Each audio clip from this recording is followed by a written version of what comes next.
I love the smell of these, but it's not there anymore. Welcome. Do the side. to Soul Revival Yeah, ASMR. it Kind of smells like a pet shop. Oh. Yeah, That's you Lionel. weirdo. Why not? You dirty boy. You're a dirty boy. It's so funny that we don't really have even a mouth on him. It was a vector that took 30 seconds. We didn't know it was going to get put on mugs. Cool. You ready? Anyway, You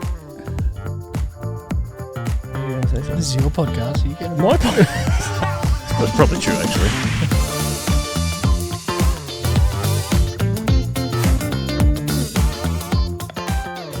It's my podcast. Welcome back to the Chip Lunch podcast.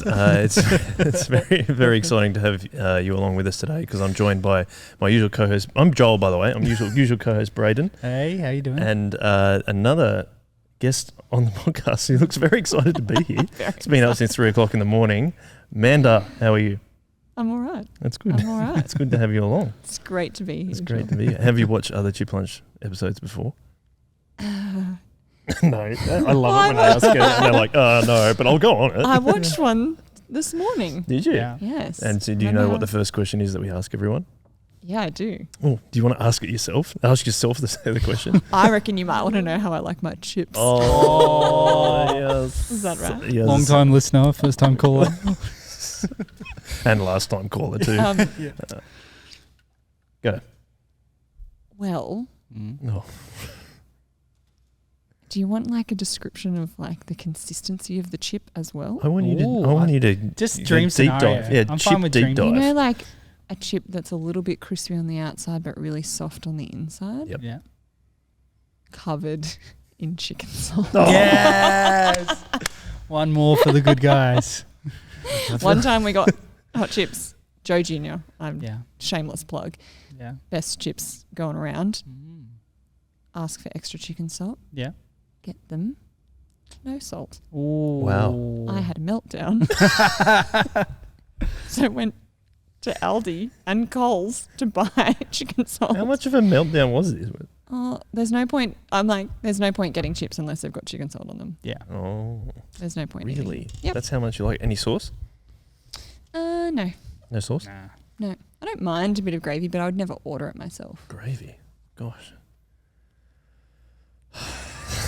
It's just like, So much judgment coming come on, from man. inside I feel the like room. there's a clear divide between chicken salt and plain salt, as we talked about. But Yeah. I think it's a bit of like a class of person. Jeez. What are you saying? Tell Look us at what that you guy. really the, think. the lower socioeconomic I'd already- status yeah. goes for the chicken salt. I didn't say Wow. socioeconomic status. I just saw you as a chicken salt person when you walked in. Because I'm fun and exciting and love life. That's exactly what I thought. Far out. All right. You've just become a mum, which is pretty cool.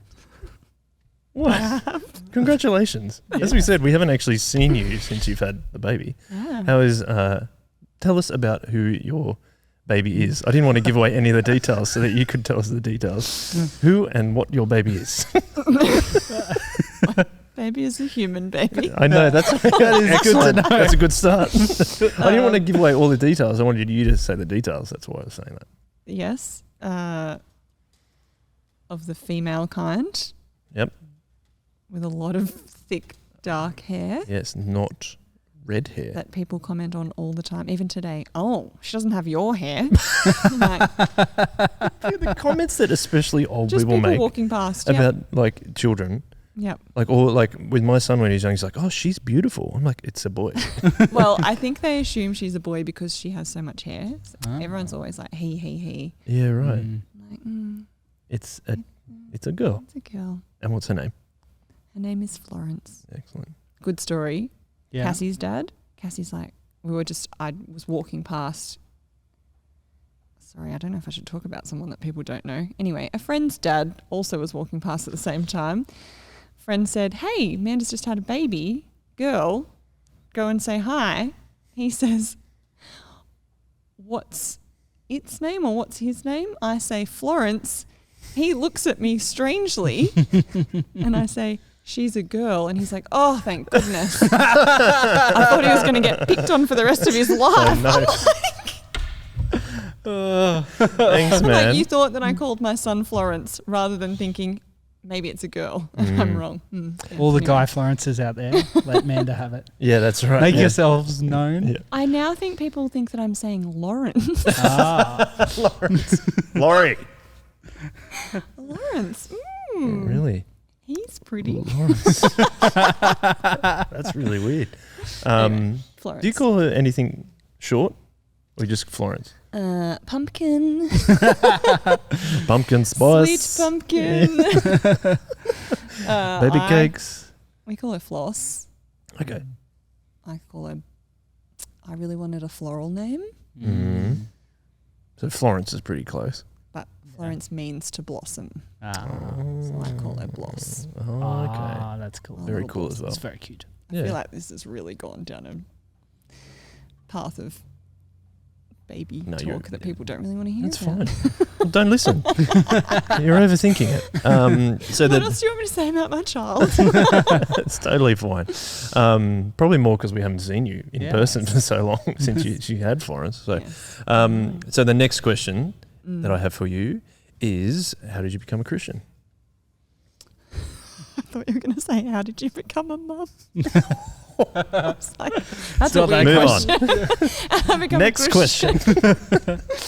Well, very, very fortunate to have two godly Christian parents who Also attend Sorrowville Church. also attend Sorrowville Church and who diligently took us to church, my brother and I, as we were kids, prayed with us at night, read the Bible to us. I have this vivid memory of, we used to go to the entrance for our family holidays. On the New South Wales North Coast? Is that Central right? Coast. Central Coast, sorry. Yep. And the place we stayed at didn't have a television. Oh. Boring. But there was one particular week that we were there where Dad and I, instead of watching TV, read through like the whole book of Exodus. Wow. Yeah. Exodus That's too. cool. And I guess Exodus has kind of got that thrilling, Yes, a bit of captivating an adventure. story. But How- yeah, that's how a old were memory you that then? I don't know, I was probably in primary school. Okay. Yeah. Obviously able to remember it vividly enough. So yeah, always had been introduced to Jesus. Lots of my oldest memories are of being like a little kid at our old church in the back hall, you know, digging around, finding the secret passageways and all, you know, Wow. jumping in That's piles exciting. of cushions. Anyway. And then in year 6, I went on our local camp in the school holidays. And it's called Extreme Camp. It was very extreme. Yeah. Got a Very shout out on extreme. Angie's episode as well. There you go. Wow. It's a pivotal moment in life changing. That's pretty cool. Yeah, it was so extreme that our first night there, I was in year 5 or year 6, one of Yeah. those years. We played wide games Oh, the best. in the national park. Do you want to explain what wide games are if in anyone the doesn't know? dark Yep. at Yes. night Yes. as a 10-year-old. Do you want to Just explain running why loose. that was Wide a bit games. wild? All of the leaders hid in the bush. Yeah.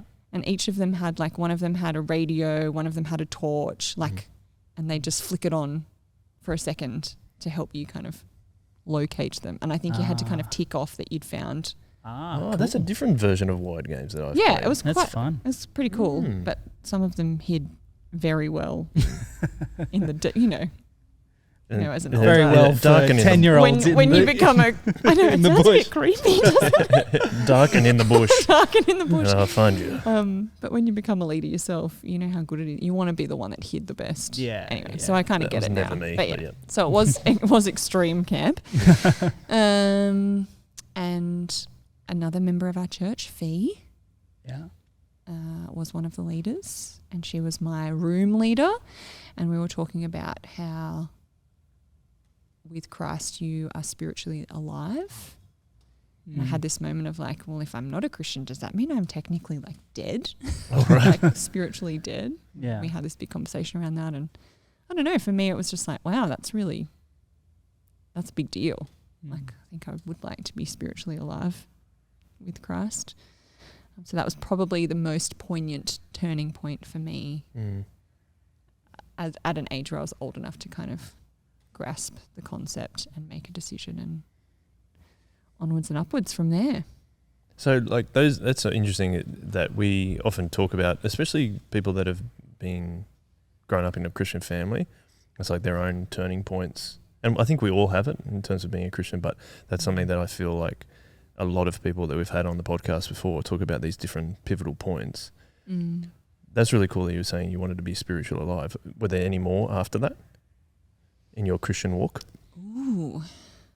Yeah, for years and years and years, I always was worried, like, you know, when they kind of give you an opportunity to become a Christian, I'd still kind of be like, oh, like, yeah, I should take this, like, just to seal the deal.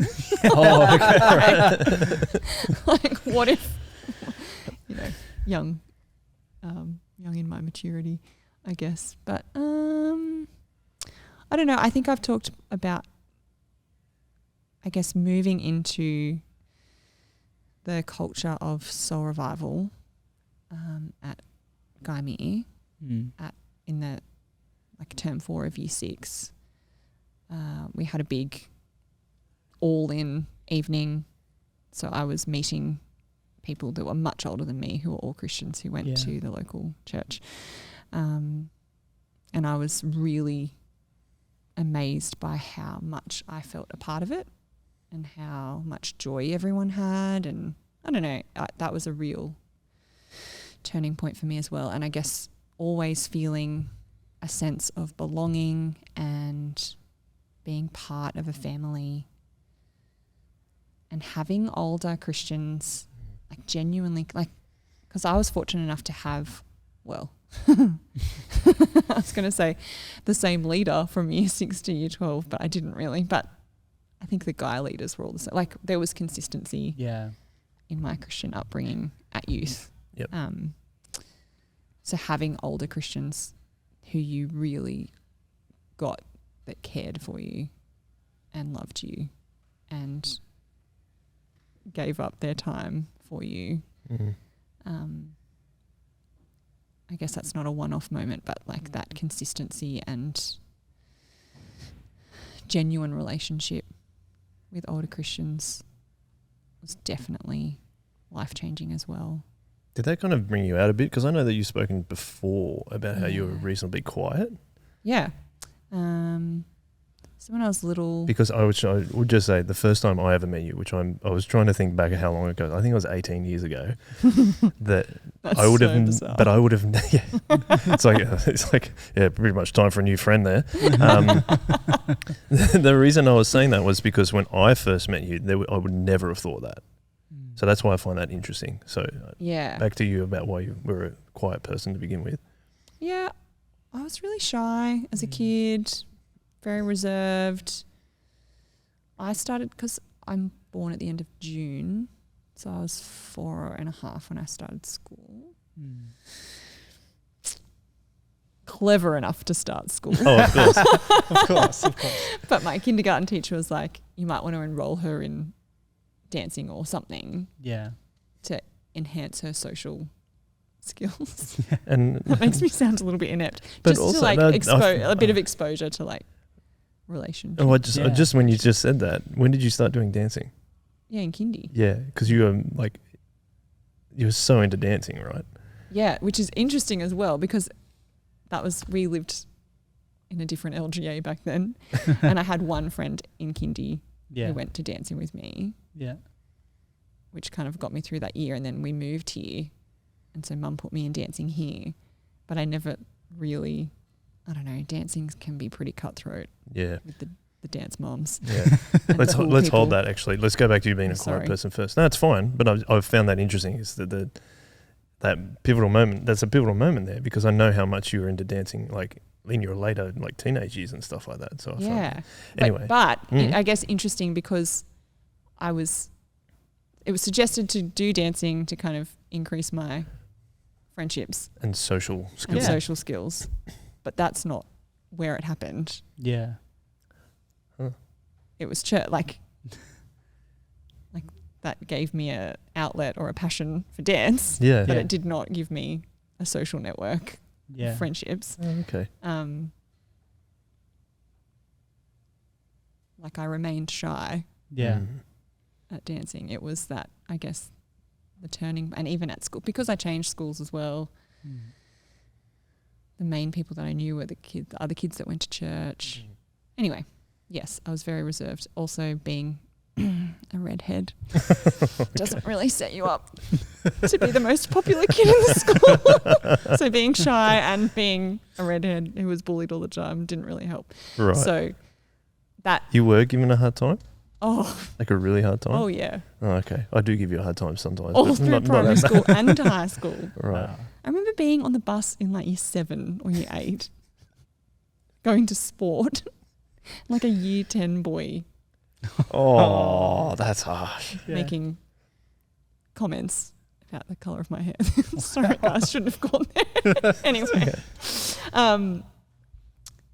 So that night where it was a combined youth night, Yeah. and as a year 6 kid being surrounded by older Christians who were really fun and just didn't, not that they didn't care that we were there, but you know what I mean? Like they were more than happy to have these little kids hang out with them. That was a very groundbreaking, huge Just because you've not moment. experienced that before? No. Yeah, and it's kind of like a stark difference. Like you have lots of kids of different ages at school, but you're generally just hanging with your year groups, even if you are at lunchtime and that, unless it's, say, like a sibling's friends or something. I guess you don't really mix in with other years that much, or at least I don't think we did in high school, unless it was people we knew from youth group or maybe siblings' friends. Yeah. I was just about to say, and then Yeah. when you have something like chip lunch Yeah. at school and you have relationships with older Christians Yeah. who go to chip lunch, and then like you're in the school playground and they give you a wave, it's like, hey, Bit of social credit there. yeah, a bit of social credit. It's funny because it's like, I remember we were talking actually on the Shock Absorber podcast about when Stu came to my school when he was doing chip lunch on Friday afternoons. Yeah. Like people would throw stuff at him. Like, Well, I think I was fortunate, like when I was in kind of like year 7, 8, 9, a lot of the year 12 Christians were cool. oh, yeah. Well, considered cool at high like, school. yeah, like being a Christian, like when I was in year 7, Salt was like the most popular thing. Salt was our year 7 and 8 youth group, Yeah. Yeah. the local youth group. You had a lot of people in your year going, right? Yeah. Yeah. Like almost the whole, like I think some nights there were like 100 kids, majority of them from Kirrawee High, Wow. because it was fun and the in thing to do, which was quite handy for a shy Christian. You can blend Yeah. in a little bit. Yeah, Mhm. yeah. And lots of the older Christians were considered cool within the school context, and So you can. so having connection with them was kind of like, Yeah. bit of status, bit of credit. That's pretty cool. I thought it was interesting though. You're talking about being shy, and you were talking about that it was because you were a redhead and felt bullied. Is there anything else, like any other reasons why you thought you were so shy? Because it's really hard for me to comprehend that a little bit. Just, I mean, you're talking about how you felt accepted from older Christians. That when I first met you at like properly at Week Away 2004, I think is the, Oh yeah, that's when we first became friends. Like when we got you mohawk. that's right. And you had to go home to study for the HSC. Was that it? Yeah. Oh, we had to go home. That and also play soccer. Or soccer. Yeah. That like I felt accepted by you guys. Like you're a year ahead of me at school, and I felt accepted by you guys. So I was just wondering why the change so much. Because like what was perhaps missing for you, or what was perhaps making it hard for you to come out of your shell before you managed to get to that point of like, it was year 6 you were saying, right? Yeah. I'd like to ask questions that make people delve into their past sometimes, I know. so I I was like, we apologise. could get really deep. I mean, I'm happy to go there. That is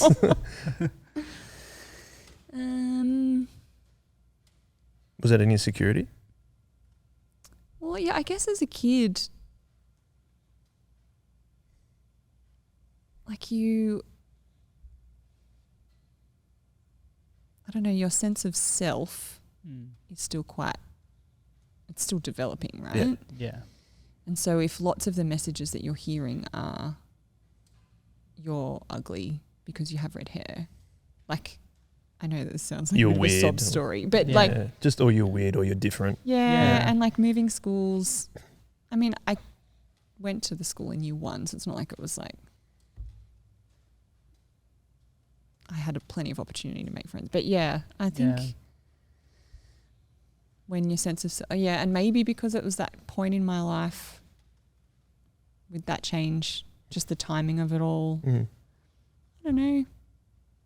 I think my sense of self was obviously really kind of fragile and repeatedly knocked about and never felt like I had really solid supportive friendships to kind of really grow and enhance that. And really like try and perhaps find your identity a bit more. And and so you got more confidence from that? Pardon? You got more confidence from that? From what? From being welcomed by those people, and then you start to find your identity, find more confidence in yourself? Yeah. And I think like at school often confidence is from having like the right clothes or being beautiful. You know what I mean? Like it's quite petty kind of stuff, really. Yeah, we've talked about that a lot, hey? Yeah, you're just trying to, you don't really know who you are yet. So you're just trying to find confidence in other things that you think that you identify as. I think sometimes we don't even know who we are now. Oh, absolutely. Who are you? Yeah. But then seeing the older Christian, like I think what struck me was these people were old enough to be out partying because they were in like year 11 and 12 or older than that.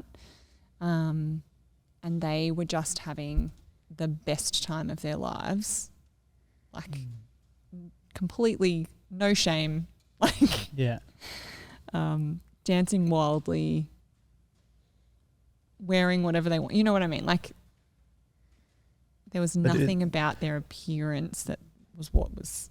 Sorry. But it's I'm sorry, I'll let you finish, but I think what you're saying there is that they accepted you more for who you were. Well, I was struck by how much confidence they had in obviously being with each other, loving Jesus, as opposed to what they were wearing or, you know. Yep. And so then me feeling safe and welcomed and loved obviously gave me the opportunity to be like, all right, I'm going to be wild too. Just true, you are wild now. Brayden, as a fellow redhead, do you share the same concerns that Manda had? Oh, I was talking with someone this week and they were asking about copying it as a redhead, and I was like, I got it a bit in primary school, but luckily when I hit high school there were people with more red hair than me. You could shift the focus. Yeah, exactly. That guy's redder than me. Yeah. But yeah, I think especially in high school, I feel like there's this weird spectrum where you want to stand out when you want to stand out, but otherwise you kind of want to be under the radar most of the time. And I think I have a twin brother or red hair or something, and it's maybe something like that people will like notice, and you don't necessarily want to be noticed at that point. No, you don't. Yeah, so I think it's just it can be challenging when again you're just trying to fly under the radar and you feel like someone can pick at you in that way. But I think what you're saying, Manda, about coming into a community where people are just being themselves and stoked about it, that can be super appealing and encouraging. I think I've heard you speak about this before. So was it a band night? Was your first night at youth group? So describe the scene as you walked in. I'd love to hear about it. It was at Kirrawee Public School Hall. Yeah, so a primary school hall. A primary school hall. It was also my primary school. Or you live across the road. And I live across the road. Yeah. So I think that home court too, advantage. Right. I felt comfortable in the environment. Yep. Definitely helped. And it was the Belvedere Blues. I don't know who that is, but okay. I've heard of them. Would we say that they're a jazz band or a blues band? I don't really know about I don't know. I can't music genres. If you look at the shock absorber logo, now it's like that is from a Belvedere Blues night, I believe. Oh, there you go. Yeah. So they were a Christian band. Dave, They can were a put Christian picture right band. here. Yeah. The put that in. producer, Dave. Yeah, chuck that in, please, Dave. Velvety Blues. Keep it announced. You won't miss that one. And I think they even made up a song. Are they the guys? I'm sure they're the guys that sing the song about Soul Revival. I can't remember. Maybe. Like, I'm pretty sure they made a song specifically for Soul Revival because they were such good friends. So the hall was dark. You know, they had the disco lights on for a real concert. Yeah. Ooh. And everyone was wild, like absolutely wild. Like, you would think that you're at a festival.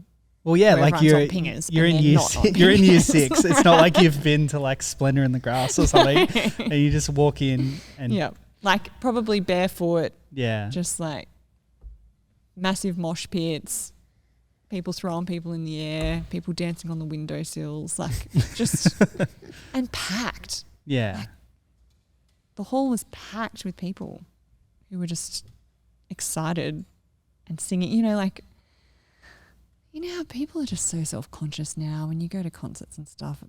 I mean, sometimes Just now, it's good. aren't people all self-conscious? And it's kind of like, that was something we talked about with Daniel. He's like, oh, I'm not really a dancer. I'm like, I think that's just like your self-consciousness. Yeah, but yeah.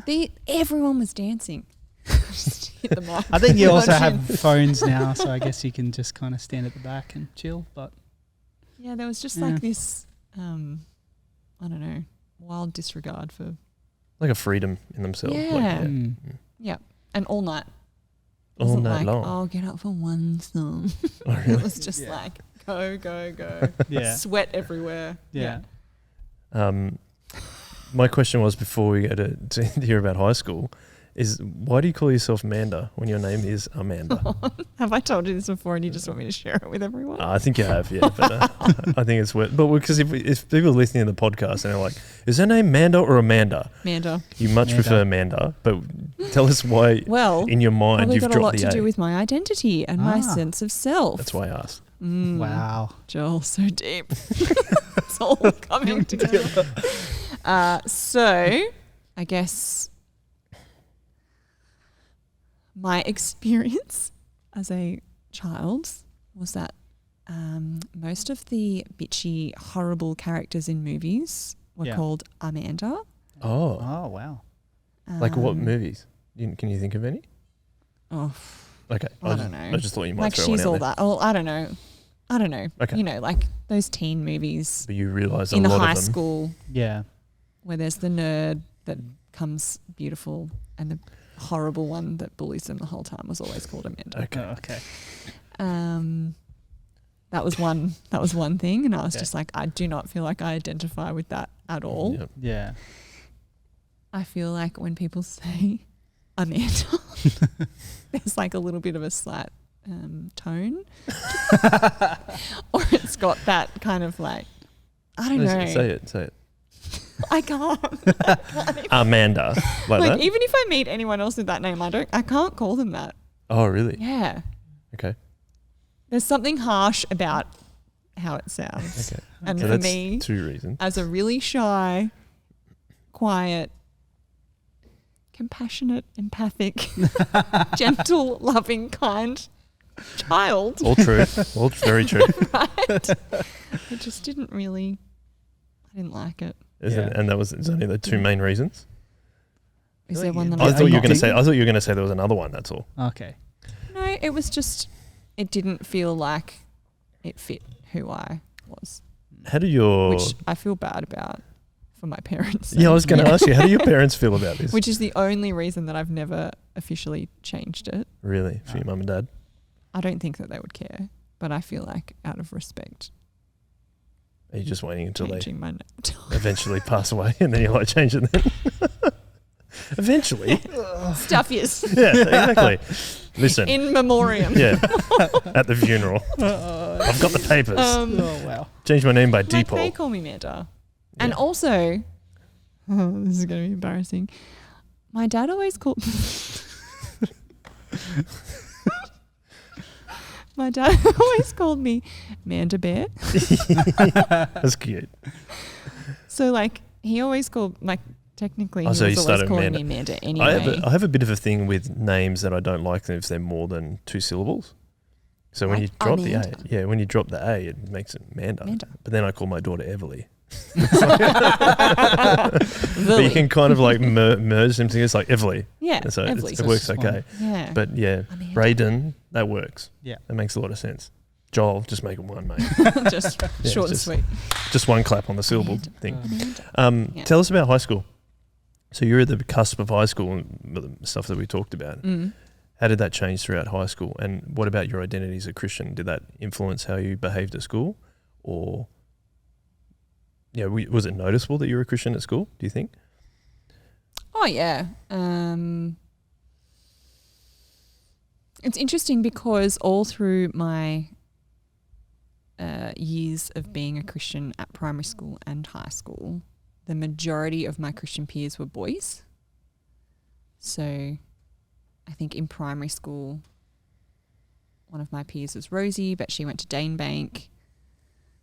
I think we were like the main two girls in our year, Yeah. for like the whole of primary school at church, like at Sunday school and all of that. But there were heaps of boys. So like at school, Cute. cute. And because I was so smart, I'd like sit at the back of the classroom with the smart boys. Is that Come where, on, is that where man. the smart boys sit? Yeah, man, because we were quiet and would just do our work. Oh, what? No way. Front What row a for sure. There was one boy we would all try and write as Microphone. small as we would all try and write as small as we possibly could. I don't know why. That's a weird nerd thing, I think. Okay. Anyway, that really Why did you write so? Why? know. I'll tell you a dumb story from school. I had a Please metal do. ruler. From school. I had a metal ruler. Just one of many. Oh, I had did you a- try and hurt people with it? No, I didn't try Remember to then hurt when that people. was a thing? Yes. There was a reason that Someone metal once- rulers were banned. Were banned. Yeah, Yes. Kirawee Or the High. wooden Oh, ones with the really? metal strip in them? Yeah. Oh, jeez. I had a full metal ruler, and a girl once took my ruler and threw it at some guy's back, and the point went into his back. Anyway, the stupid thing that I used to do was like I managed to create this huge mound of liquid paper on the end of my ruler, so you could just like put it down there and squeeze it, and it would just bubble, and you would let it dry, and then you could keep building it up. It was about a centimeter thick, Yeah. and then it fell off. But anyway, Did you ever do that with glue on your hand? no. Paint the glue onto your hand and then peel it off Oh, like yeah. skin? Oh no. No? Okay. We once threw a glue stick to stick up onto the roof of the music room while we were in class, and it stuck. And then it started to slowly unwind itself from the roof. It was crazy. It's like year 8. What? Yeah. Did you ever you'd unscrew the I don't glue? understand. You'd unscrew the glue lid and take it out, and then fill it up with water, and put it back on, so that when someone went to use their glue, they'd open it and the water would go over there. That's so That's harsh. genius, Brayden. Genius move. Oh, don't use that one. Yeah, just Right, so you used to- Anyway, back to your question. I would also like to say, you don't need to call yourself a nerd. Just because you do something writing letters more doesn't mean you're a nerd. It just means you... Being a nerd is cool. Yeah, Yeah, that's okay. cool now, Joel. Yeah, That's why is you're it? wearing glasses. Everyone I was about just to say like- that's why I'm wearing glasses. I realise I'm not wearing them. High school. Keep going with high school. Sorry, I diverted a little bit. But anyway, that continued into high school where most of the Christians were boys. Mm. And interestingly enough, there were a couple of girls who kind of started coming along to church more around year 9.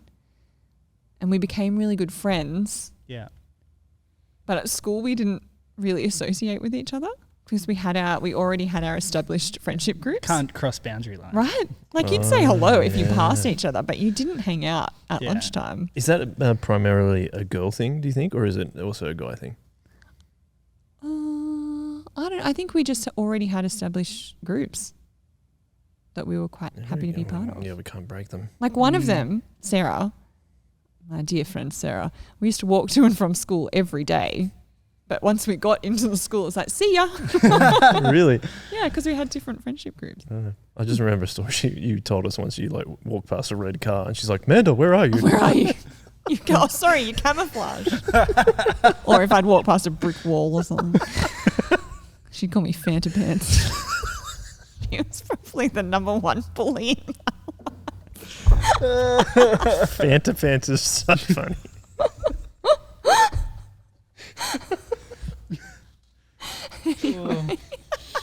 anyway, so back to it. At school. Yeah.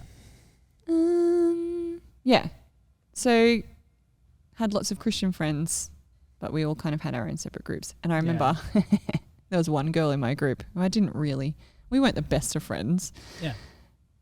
She was probably aspiring a little bit more to be cool, whereas I was quite happy to just, anyway. Blend in the background. She had written on her folder, love is patient, love is kind, all of that. Yeah.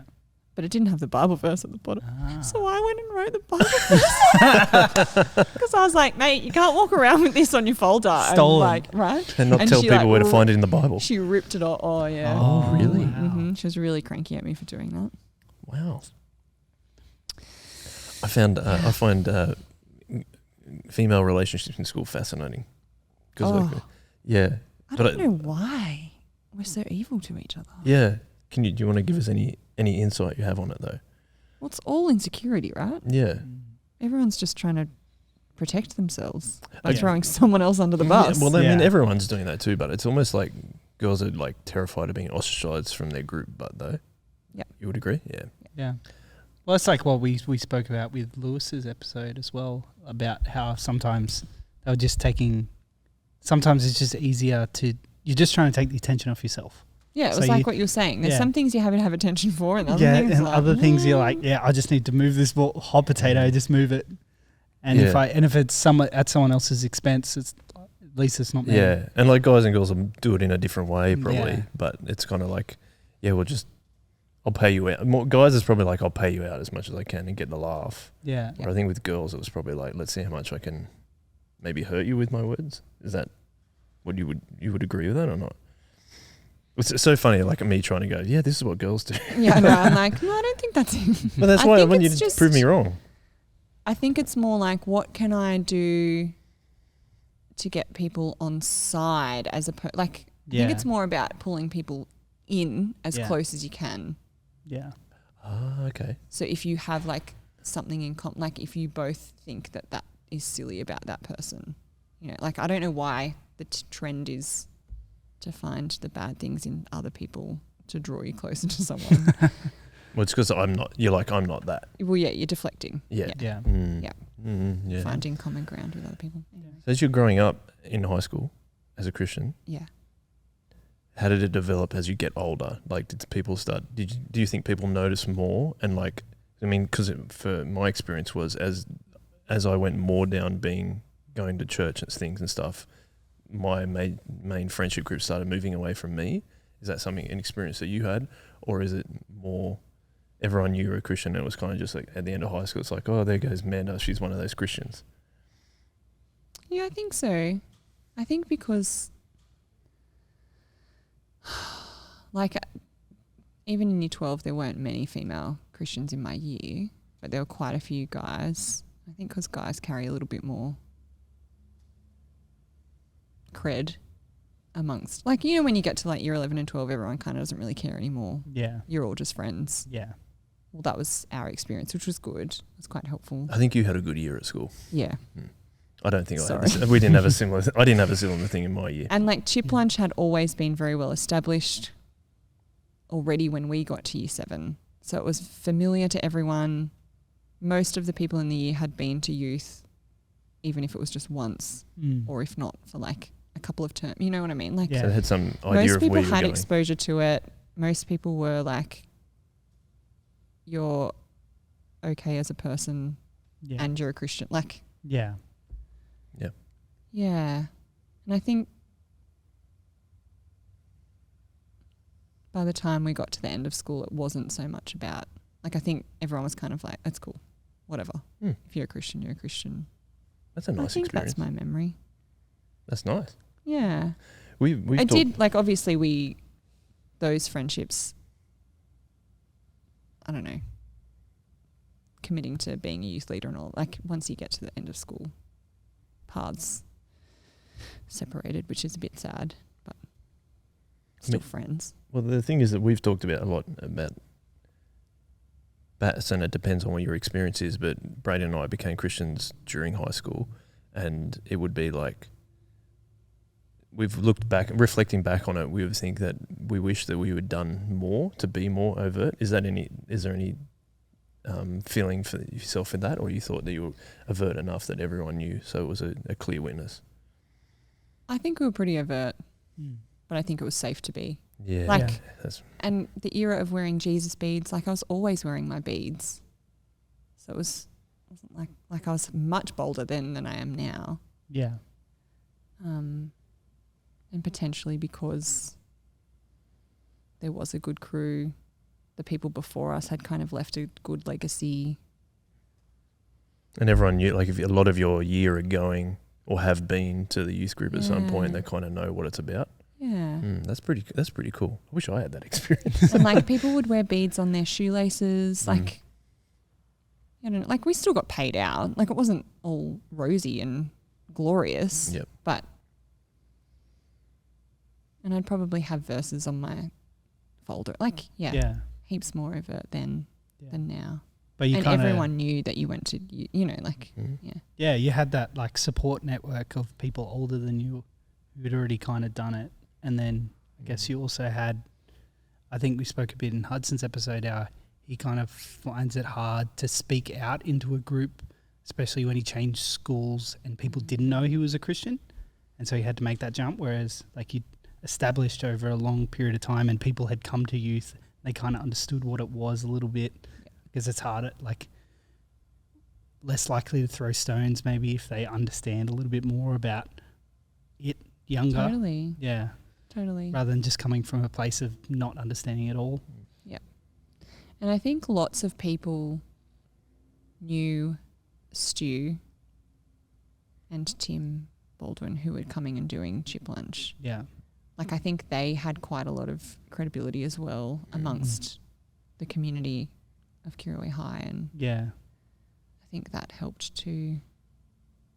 Because people just knew. Yeah, I don't know. I was like, oh yeah, that's Stu. Oh yeah, they're here for Chip Lunch. Yeah, we'd like compare it to my school when Stu and Tim came. They're like, "Hey, Christian guy," and like you throw stuff at him and all that kind of thing. So that's interesting. Yeah, and Chip Lunch was massive. Yeah. Yeah. So like, it was okay to pop in. Like, it wasn't like there were 5 Christians from the whole school meeting, which heaps of people have experienced. It was like there's 70 or something, you know.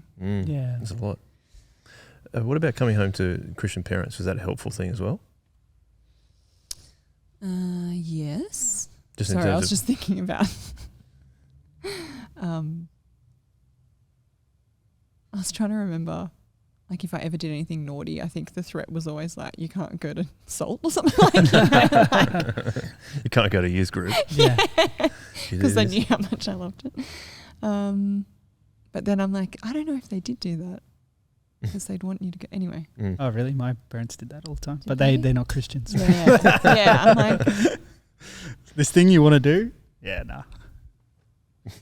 I don't remember ever not being allowed to go, so I don't think that was, But in terms of like processing what was going on in your life, especially as like growing up through high school, was it great to come home into a Christian environment every day and know that there was an experience? What are you making that face at me for? Right, do you want an honest answer? Yeah, sure. Well, it's up to you.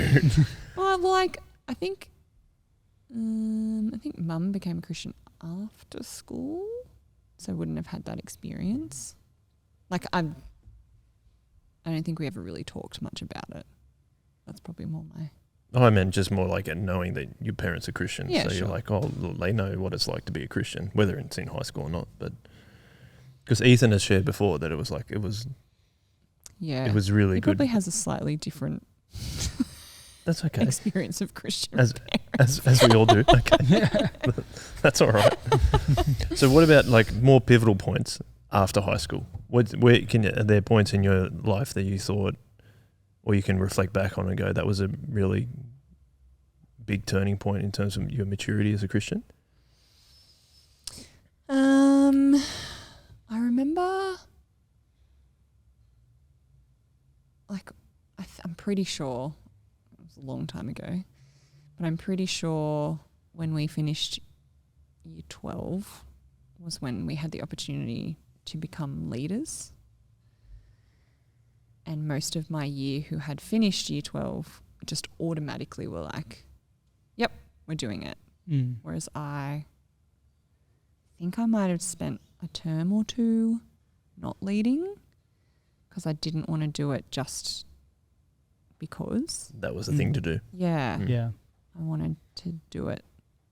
And I think also because it was kind of like you're going to commit for 6 years because of that lovely relational model That we do at Sorrow Bowl. that we do, where it's like we stay with the kids the whole way through. Yep.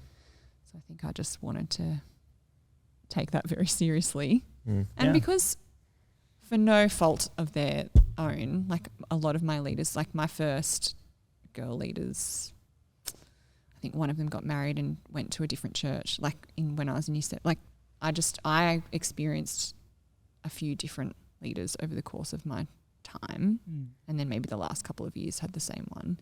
So I think I just really wanted to, if I was going to do it, be really wanting to do it, not just doing it because everyone else was. So I guess that was the point. Well, you saw the value, I guess, of consistency and investing that time, and you took it seriously. Yeah. Which I think is a pretty fair thing to do. I think we spoke about, Joel and I both didn't jump straight into leadership. No. For different reasons. Yeah, it was 2 years after high school. Yeah. Mine was I don't know, a couple of years after, maybe 3 or 4 years actually. Yeah. But I think, for different reasons. And I think it's cool to think about rather than just, because I think a bunch of people just automatically will jump into it because maybe their friends are doing it or maybe they think that's just what you should do. Yeah, it's cool to really think about that and be committed because, it's a responsibility, but it's also fun. So. Oh my gosh, it's so fun. But you were affected by that? Like you knew it was a great responsibility, but then because you'd had a bit of a turnover of leaders, you wanted to make sure that you were doing, like the people that you were leading wouldn't experience similar thing? Yeah. Yeah, that's cool. And the relationship with the people that you lead with is just like no other. Yeah. I don't know if I had a very unique bunch of peers, but the relationships that you build when you are leading are just phenomenal. Yeah. And we were always all in. Like it was never like one person was doing the load. Yeah. Like everyone was there. Everyone showed up. Everyone turned it on. Yeah. And everyone went hard. Yeah. And we all had heaps of fun together. Like it never felt like, I remember on Friday afternoons being like, oh, I'm so tired. And every Friday night, God and the rest of the gang would just turn it up and we'd have the best time ever. Like, it was so good. It was so good. So a turning point in your life is when you decided to enter youth leadership? Probably, yeah. It had a really big effect on you. Yep. And because I think that also keeps you really accountable. It's like I can't be teaching you guys if I'm not learning myself and not. Like you want to prep and you want to be ready and you want to be teaching them correctly. So it was a huge point of growth and maturity in my own Christian walk. Yeah, nice. Yeah, and you're just learning heaps from them as well about what they're going through and you're trying to be prepared, but also they're teaching you heaps and you're just around. It just means you're both the leaders, the leadership group that you're a part of and the kids that are a part of the group, you're just around them all the time and you're investing in that community. And like, I don't think it's very hard to figure out that the more you put into something, the more you get out of it. That's certainly my experience of like either it's leadership or just even church. It's like the more that you are able to serve and look after people or just, my hair's gone a bit funny there. Able to serve and contribute to church is where it actually more, people feel more loved. So then it's like a very cyclical thing. Yeah. It's like the more you can do it. And especially if you've got a bunch of people, like you said, Manda, who are all doing that together and it's all in, then it just becomes this wonderful thing where you've got lots of people who aren't thinking selflessly and you just create something that is very, very fun and very attractive as if you're coming into that. Like you said, when you're in year 7, when you come in and see something like that, it's very inviting. Yeah, because like my experience, the older people were really good friends and having the time of their life. Yeah. I would like to think that we modelled that as well. Yeah. Well, as I said, sometimes we were maybe a little too wild. but that's like even something when we first became friends was the same thing. It was like, oh, these people just accept me for who I am. Like I owe so much to you and those guys because it was like, oh, there is a different way to live. And that was what was really cool about it. Yeah. And obviously you had that experience as well. What about like your maturity into adulthood? Is there any turning points there? Because you've like got married reasonably recently and have had a child very, very recently as well, as we spoke about. Mm-hmm. Your maturity into adulthood. Any other turning points there?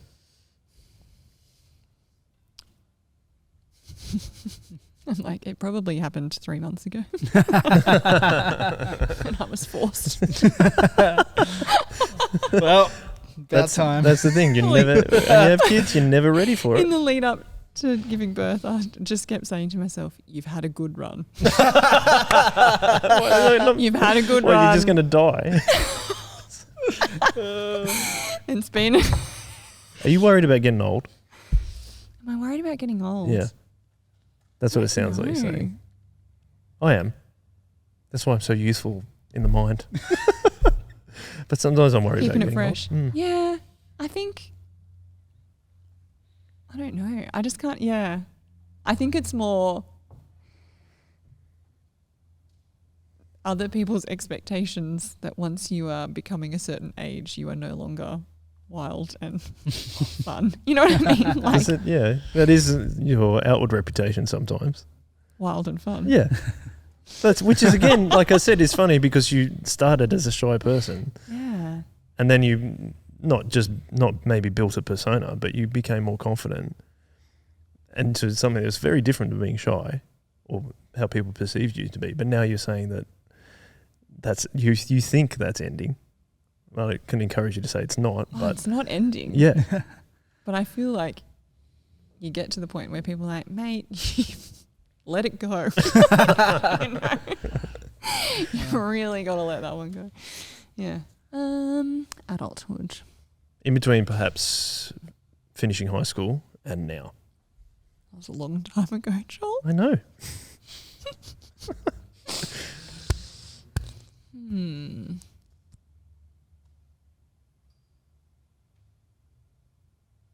How long can we keep this silence? Sorry. I'm thinking. Going deep. Thinking music, Dave. Yeah, Dave, just put that. Yeah, actually put that on. Don't you get distracted. You're the one not. Oh no. Oh no. You're meant to be thinking. You're meant to be answering, thinking and answering.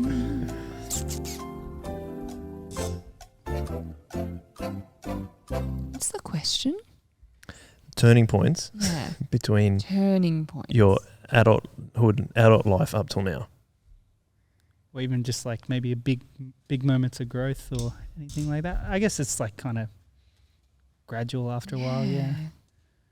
I don't know. I think church planting obviously was Yeah. a very poignant moment and has led to very different roles as I've matured and become more of an adult in the church context. Yep, I've seen you do that. Like you're a volunteer pastor at church, for example. No. Oh. Like I am. You're also an elected representative. But I'm an elected representative. I'm sorry. Yeah. And you're not allowed to be Oh, I a see. volunteer pastor. Okay. Well, you're an elected representative, but if you were ever not an elected representative, you would Then, also be a volunteer pastor Yes. at church. Yes. So, yes. Yes. I think you lead very well from the front when you get up in front of church. Thank you. It's so funny. Yeah. Because I quite, like, a part of me really enjoys it and a part of me really despises it. But I think that's because I take it very seriously. I think I've talked to you about this before.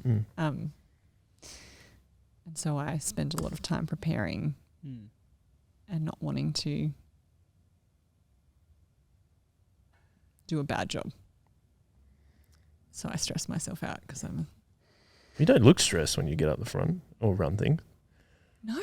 Yeah, that's my point. it's really bizarre because I do. I'm hesitant to say this, but I do think that is a gift that God has given me. Yes, I agree. Particularly considering how much I despise, Yeah. how much angst there is in the lead up to it. Yeah. Being able to do it. Mm. But I find your journey Obviously so must be. fascinating, right? Is it like you're talking about being shy Yeah. and then very much changing your Right. personality to be great and then leading.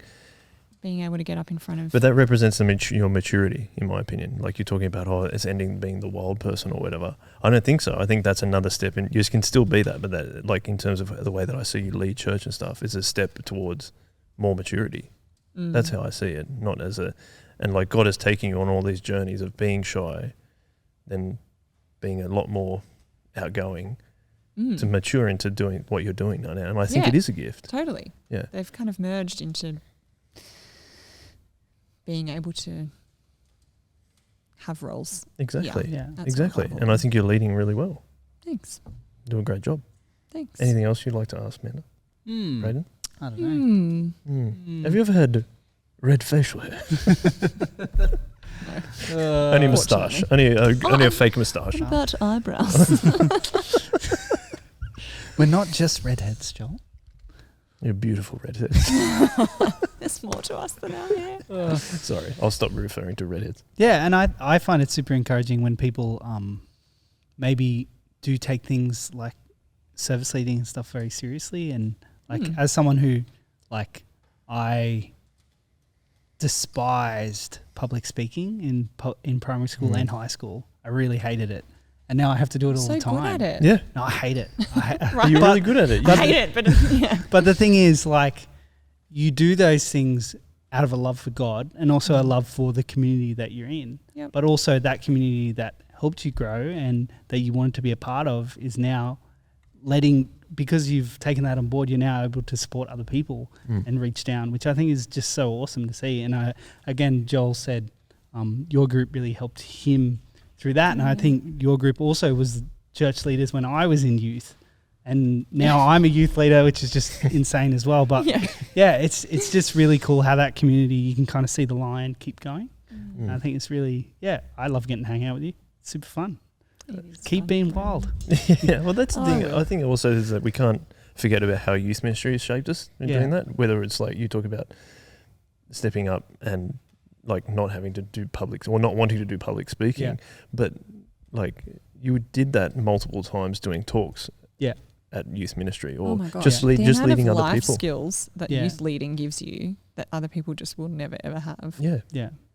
Being able to listen to people, understand people, like really value people that are younger than you. Yeah. Like there's all those amazing things that you look back even and like leading a game. Yeah. Right? Like you need so many skills to be able to get their attention, give instructions, yell. Yeah. Like be up in front of all of these people who could be very critical of you. Kids are not always really nice.